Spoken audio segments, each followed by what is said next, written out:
नमस्कार, आप देख रहे हैं गिरिडीह न्यूज और मैं हूं सुजीत पांडे। आइए देखते हैं आज की खास खबरें।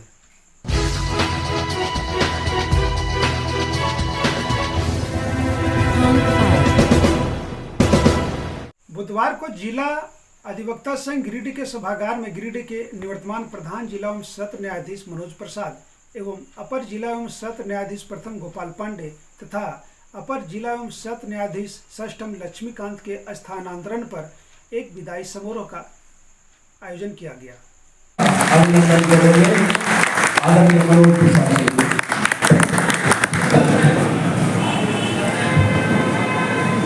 उपस्थित सभी अग्रजों को मेरा प्रणाम और अनुजों को मेरा शुभाशीष। सबसे पहले तो ये बता दें हम कि जितनी तारीफ हम लोगों ने की वो कुछ अंदर जा नहीं रहा था, वैसी कोई बात है नहीं।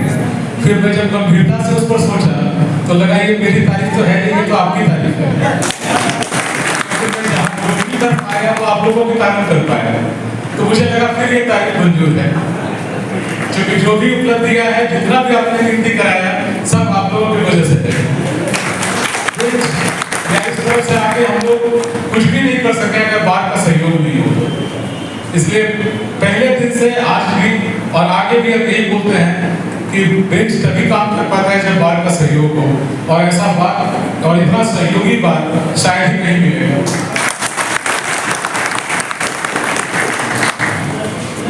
हमारे सचिव महोदय ने कहा कि मैं प्रभार देकर आया हूँ। जी हाँ, ये सत्य है, क्योंकि मैं आपके सामने आज प्रधान जिला एवं सत्र न्यायाधीश के हैसियत से नहीं आया था, मैं आज सिर्फ मनोज प्रसाद के हैसियत से आया था। और आज का ये वक्त है, आज का तकाजा है कि यहाँ जितने बड़े अधिवक्ता हैं, जितने भी हमारे अग्रज हैं, उनसे आशीर्वाद लेने का समय है। आपसे गुलदस्ता के बजाय अगर आशीर्वाद मिला होता तो ज्यादा खुशी होती के साथ ही आशीर्वाद स्वीकार करें।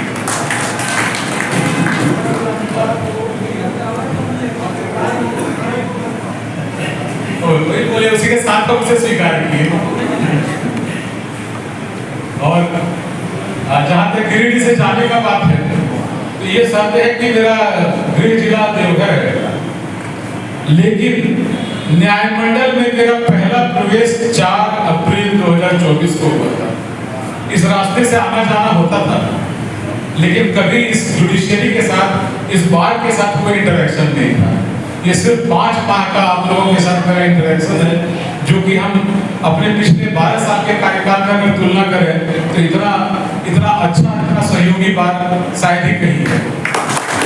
किसी भी बात के लिए बेझिझक बोला जा सकता है और उसे आप लोगों के द्वारा बहुत अच्छे भाव के साथ एक्सेप्ट किया गया है। बाकी तो लोग विदाई बोल रहे हैं, पर मुझे समझ में नहीं आ रहा कि ये विदाई तो है नहीं। अभी तक जहां हम जा रहे हैं वो है न्यायिक अकादमी झारखंड, उसके निदेशक के पद पर जा रहे हैं, और गिरिडीह उसके क्षेत्राधिकार में आता है। आप के साथ थोड़ा क्षेत्र बढ़ गया, सिर्फ गिरिडीह में थे, अब थोड़ा बढ़ गया कार्य क्षेत्र, लेकिन आपके साथ आज भी हम हैं और आगे भी रहेंगे। आप लोगों का बहुत बहुत धन्यवाद देना चाहते हैं और चाहेंगे कि जो भी हमारे जुडिशियल ऑफिसर्स यहाँ आए, ऐसे ही आप लोगों का सहयोग मिले, इसी तरह से आगे काम हो। बहुत बहुत धन्यवाद।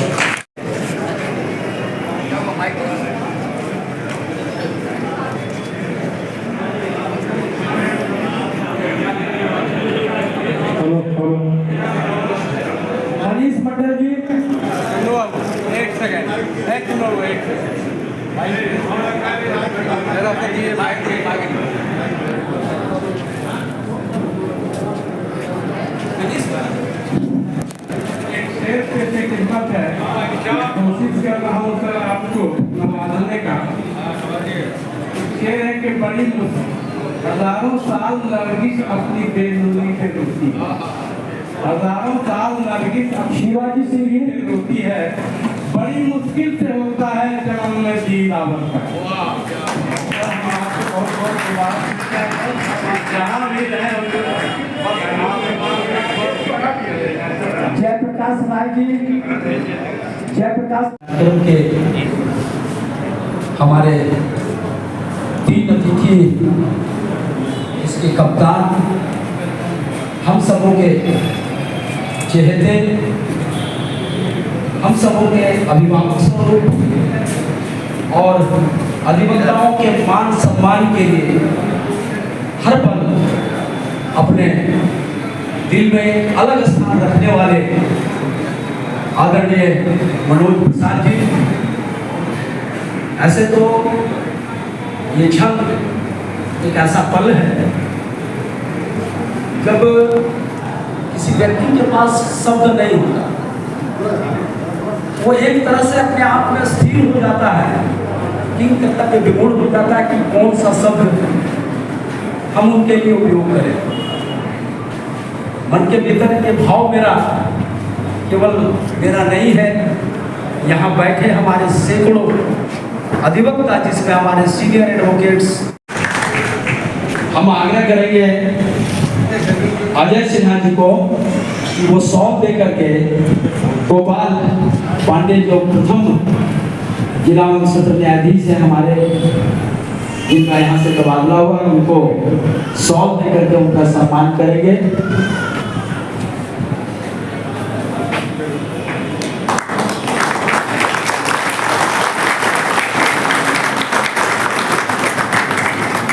और एक अवसर हम अपने लिए चाहेंगे कि जिला जज 6 को सॉल्व दे करके हम भी सम्मानित करना चाहते हैं। तो अगर आपका आदेश हो जाए तो सॉल्व है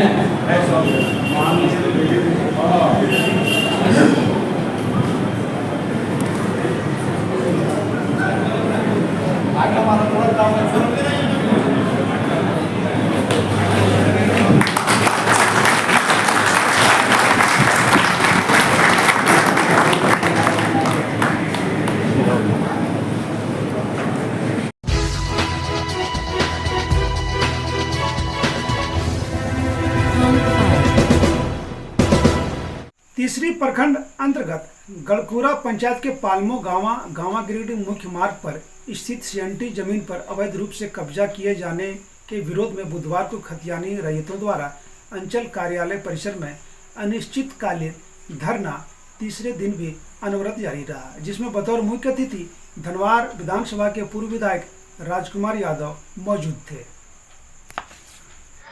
अंचल के सामने हमारे वरिष्ठ साथी रामजीत मुर्मू जी 3 दिन से ज़मीन को बचाने के लिए और न्याय के लिए अंचल के सामने, ब्लॉक के सामने धरना पर बैठे हुए हैं।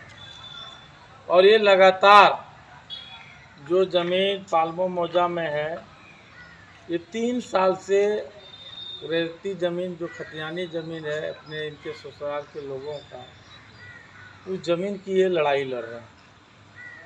एसडीओ साहब ने जांच किया, जांच के उपरांत में पाया कि ये ज़मीन सीएनटी का है और इस ज़मीन को खरीद बिक्री नहीं हो सकती है। लेकिन आज जो है आदिवासियों की ज़मीन को फर्जी पट्टा बना करके, हुक्मनामा बना करके और खतियानी ज़मीन को इन लोग रजिस्ट्री को दिखा करके, इनकी ज़मीन को फरोख्त करके दिखा करके जो तो वो लोग अपना मकान बना रहे हैं। ये हम समझते हैं कि आदिवासियों के साथ में अन्याय है। ये झारखंड में जो हमारा सीएनटी एसपीटी एक्ट के तहत में जो ज़मीन आदिवासियों को न तो खरीदता न बिकता है, फिर किस आधार पर ये ज़मीन इन लोगों को छीना गया, लिया गया, इसकी जांच बनी। और आज कर्मचारी जो हमारे रामजीत मुर्मू का कहना है, अभी आपके बीच में भी कहेंगे कि जो तीसरी अंचल के जो कर्मचारी है वो 25,000 रुपया मांग रहे थे। इन्होंने गाय बकरी बेच करके 10,000 रुपया रामजीत मुर्मू जी ने दिया है, और उसके बावजूद भी इनका रिपोर्ट कर्मचारी ने नहीं भेजा है। इसलिए इस कर्मचारी के खिलाफ हम उपायुक्त से शिकायत करेंगे, और वो पैसा तो वापस करेगा ही, आखिर इनके विपक्ष से मिल करके कितना रुपया लिया जो इनका रिपोर्ट आज तक नहीं दिया, और इनकी ज़मीन जो काम हो रहा है इस पर रोक नहीं लगाया गया। तो इसलिए ये अन्याय है, अत्याचार है आदिवासियों के साथ में। बाबूलाल जी यहाँ झारखंड के आपके पूर्व मुख्यमंत्री हैं, अभी धनबाद के विधायक हैं, आदिवासी हैं, और जिस तरह से आदिवासियों के साथ तीसरी में अन्याय हो रहा है, अत्याचार हो रहा है, ये बहुत गलत है। आप जो है जैसे तैसे करके मतलब जो है सो लूटा जा रहा है। हम समझते हैं कि सरकार को संज्ञान लेकर के ऐसे ज़मीन को बचाने की ज़रूरत है। नहीं आने वाला समय में ज़मीन नहीं रहेगी तो लोगों का डेवलपमेंट क्या होगा। काल मान लिया जाए मेडिकल का कोई कॉलेज चाहे कुछ खुलेगा या विभिन्न तरह के ऑफिस खुलेगा, लोगों के लिए एक बढ़िया माने विवाह भवन की ज़रूरत है। तो ये सब ज़मीन ही नहीं रहेगी तो बनेगा फिर। तो ग्राम पालमू मौजा खाता नंबर 34 प्लॉट नंबर 605 के रिपोर्ट के लिए कर्मचारी जी को ले गए। जांच रिपोर्ट कि फलना आदमी जिसने मकान बना रहा है, जांच करके आप चलिए रिपोर्ट बनाइए। नहीं, रिपोर्ट कैसे बनेगा? 25,000 लगेगा। देंगे सर, कुछ तो देंगे, तेल मोबिल का। नहीं दे लो, हम तभी जाएंगे। तब हम 10,000 दिए, तब एक दिन गया। उसके बाद फिर हमारा ना रिपोर्ट भेजा, ना कोई कार्रवाई हुआ, ना अभी तक वहाँ स्थल पर 15,000 जो मांग रहा था। यही जितेंद्र राम है, गढ़पुरा पंचायत का कर्मचारी, और 15,000 नहीं देने के कारण आज तक मेरा रिपोर्ट नहीं। कल तक बोला कि 29 तारीख को हम मेल में दे दिए, उन मेल में चल गया, उनका बम्बई मेल में चल गया कि दिल्ली में मेल में चल गया। आज तक कोई कार्रवाई नहीं हुआ है, नहीं हो रहा है।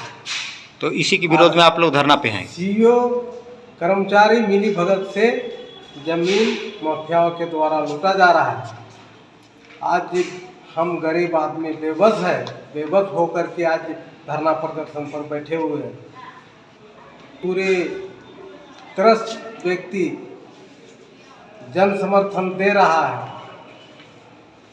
के बदले आपने 25,000 रुपये मांगा था, 10,000 रुपये आपको दिया, 15,000 नहीं दिया, जिस कारण आप कागज़ का रिपोर्ट नहीं किए। क्या सच्चाई है सो बताइए।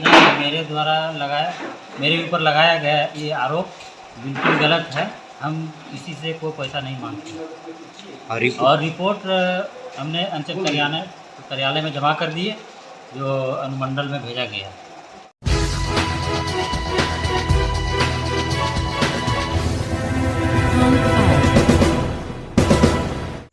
भाजपा शिष्टमंडल ने उत्पाद सिपाही भर्ती दौड़ में हुई मौत के बाद मृतक के परिजनों से बुधवार को मुलाकात कर सहानुभूति प्रदान करते हुए 1 लाख राशि देकर ढांढस बंधाया।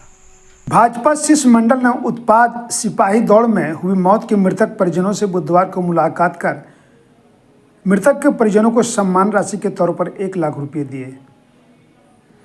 गौरतलब के सरिया प्रखंड अंतर्गत ग्राम केसवारी मंझिलाडी निवासी महेश रजक के पुत्र पिंटू रजक की विगत दिनों उत्पाद सिपाही बहाली में जमशेदपुर में दौड़ के क्रम में मौत हो गई थी। भाजपा झारखंड प्रदेश के आदेश पर बुधवार को भाजपा का एक प्रतिनिधिमंडल मृतक के परिजन से मुलाकात कर दुख व्यक्त किया। साथ ही भाजपा की ओर से आश्रित परिजनों को सम्मान राशि के तौर पर 1 लाख रुपये दिए।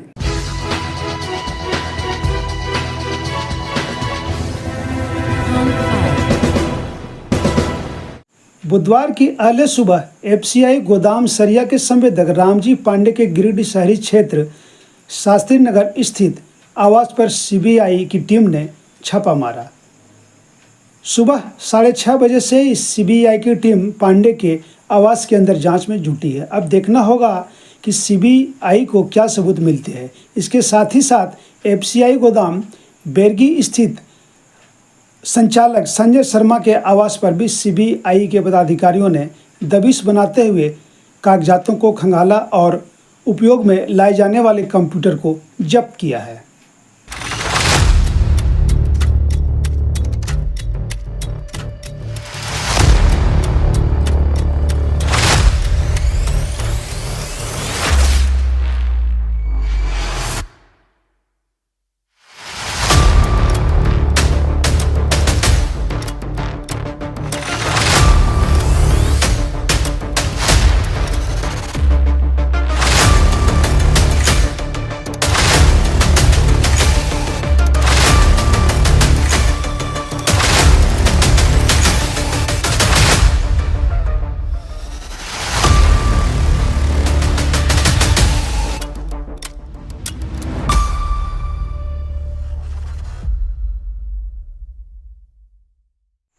के खबरों में बस इतना ही।